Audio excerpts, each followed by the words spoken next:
It was 189 days of hope. However, the anticipation turned to heartbreak for the family of engineer Bernard Tan Tet Fun. On November the 18th, family members received news that Bernard was beheaded by the Abu Sayyaf gunmen. The family has lost a filial son, a generous brother, and a loving husband. He's a very obedient, very nice boy. Oh, every month Very call you helpful. helpful. And very often he call up and ask how are we, things like that. The drama started when Bernard went on an impromptu holiday in Sandakan with his wife. They were at a well-known seafood restaurant for dinner, and he had just finished a telephone conversation with his father. The last word was before he was kidnapped. He said he waiting for friends to come for dinner. Oh, that one, yeah. I asked him to take care. He said okay. Suddenly, a group of gunmen stormed into the restaurant and grabbed Bernard and the restaurant manager Tian Yuk Fan. It was reported the cross-border kidnapped gunmen had handed the two over to the Abu Sayyaf group, and the group demanded 5.58 million ringgit for the release of both Bernard and Tian.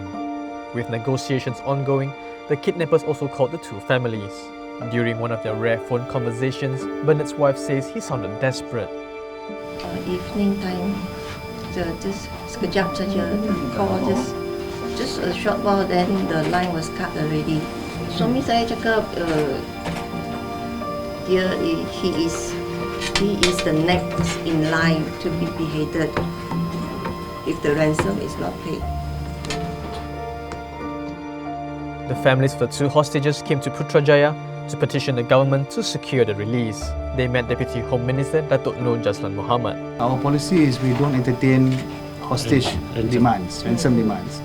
But we are now asking the kidnappers to basically, release the two hostages on humanitarian grounds because they are not well. Right now, we are working with the Filipino authorities basically to determine where they are, but they're moving around, so it's not that easy to detect them. Negotiation efforts were stepped up. On November the 9th, Tian Yuk Fan was released. Bernard's family was overjoyed yet disappointed that he was not freed as well. Yet they still held hope. Then came the shattering news. We thank all relatives, friends and well-wishers for all their prayers, thoughts and concern during the difficult months leading to this tragic news. We appreciate all your help to keep us strong, and we ask that we be given the privacy to mourn our loss, and we hope that the Malaysian government and the Philippine government will expedite the process of retrieving and repatriation of Bernard's body to us. So, because we are still very unsettled. We are not in the right frame of mind to talk at the moment. Yeah. Huh? I don't know why this has to be the first case. I think the Malaysian authorities should do something and actually safeguard all Malaysians. Yeah. With the news of his kidnapping, I think we really at a loss. Don't know what to do and what to say. For closure, the family wants the return of his remains and wants to know what had happened that Bernard met his end this way.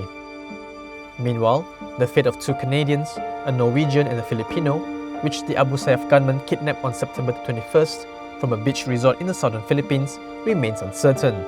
Abu Sayyaf has been using kidnapped hostages to threaten the Philippine army not to wipe them out.